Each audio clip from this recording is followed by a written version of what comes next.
hello, Emma and Joshua. It's so good to be with you this morning, early for us here on the West Coast. Oh Um, no. oh, it's my pleasure completely.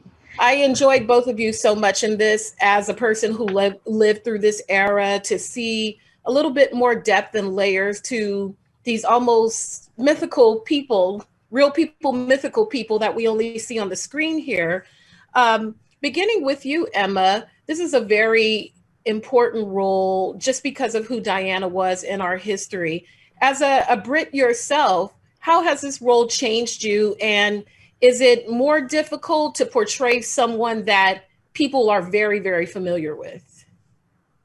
Yeah, it's certainly a huge it was a huge amount of pressure, and I when I got the part I felt a huge amount of responsibility. I think the word you use, mythical, is really interesting, and I think that's kind of completely accurate, that these people like Diana and Charles and the Queen, they are icons in a way that makes them incredibly untouchable and kind of unknowable, and to then as an actor be asked to portray them is really daunting, because as an actor you really constantly looking for like a foothold into these characters that you're playing, something to relate to, something to empathize with, and it can be very difficult. And so it was really only when I got the script and then I kind of realized, oh, this is a fictional character really that I'm playing. This is the Crown's version of Diana, this is Peter's version of Diana. So then I could take everything that I had learnt and been intrigued by in my research and really apply it to the story that we were telling. And yeah, which was really interesting. And then I was just became fascinated with like the psychology behind everything she went through, including like her relationship with her parents as a child, which I think was quite fraught, and how that had an effect on her later relationships. And then obviously her mental health as well, and how that deteriorated and then how it got better. But yeah, you're interesting as well how you talk about how the world has changed. And I think that is something that I think I had to be mindful of, that, she existed in a quite a different time. And how that would have influenced her and how that influences me. It was very interesting. Yeah. Same with you, Joshua. The character you're portraying is still a very living, breathing person.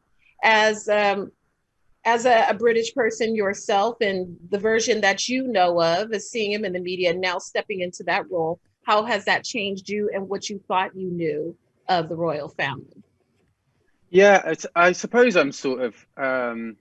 I think Diana's a person in real life. I think it's very hard to not know a little bit about, just because of the kind of her the sort of the size of her popularity, and how growing up she was everywhere. Whereas with Charles, I didn't know an awful lot before I started this job, and I don't know an awful lot more now, because I think there's sort of the joy of this show is that we are working in fiction, and we're actors, we're not impersonators, and so a lot of the work is to do with creation and fictionalizing these sort of characters, much in the same way as back in the day, Shakespeare was kind of rewriting history in his own kind of melodramatic sort of melodrama way. I think it's a sort of similar process here. So I know a little bit, I suppose I know a little fun facts, like he eats a boiled egg with every meal apparently. But beyond that, I'm just sort of like, I don't know. I know my lines, and that's the most important thing.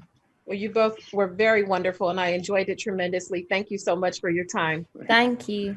Thanks very much. Bye. Bye.